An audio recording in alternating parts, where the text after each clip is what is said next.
The U.S. consulate building in Benghazi overnight set it ablaze. 4 Americans, including Ambassador Chris Stevens, were killed. He's the first U.S. ambassador killed on duty in decades. CBS 2's Jessica Schneider has the latest on the attack and how Muslims are responding.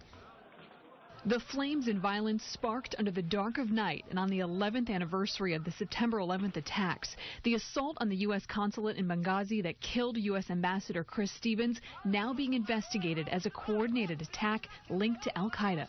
This is an attack that should shock the conscience of people of all faiths around the world.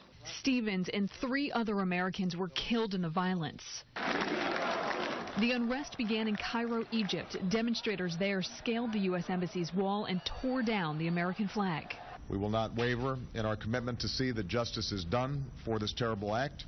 Muslims here in New York say they stand by President Obama's condemnation of the attacks, and they also say that these are extremists who do not adhere to the tenets of Islam. Islam actually tells us in the Quran that we respond to evil with good, we reply to evil with forgiveness. Awad is executive director of the Council on American-Islamic Relations. He says he's received phone calls and emails from Muslim Americans living around New York all day. They are horrified by the terror unfolding in the Middle East. That's not a reflection of Islam or Muslims. That's more of a reflection of these extremist groups who are taking advantage of a lack of security. Officials initially believed that an American-made film insulting Islam's Prophet Muhammad incited the assault. People in Muslim communities around the city say whatever led to this death and destruction is inexcusable. I condemn any violent action, no matter who does it. This whole film, people they get upset and they react.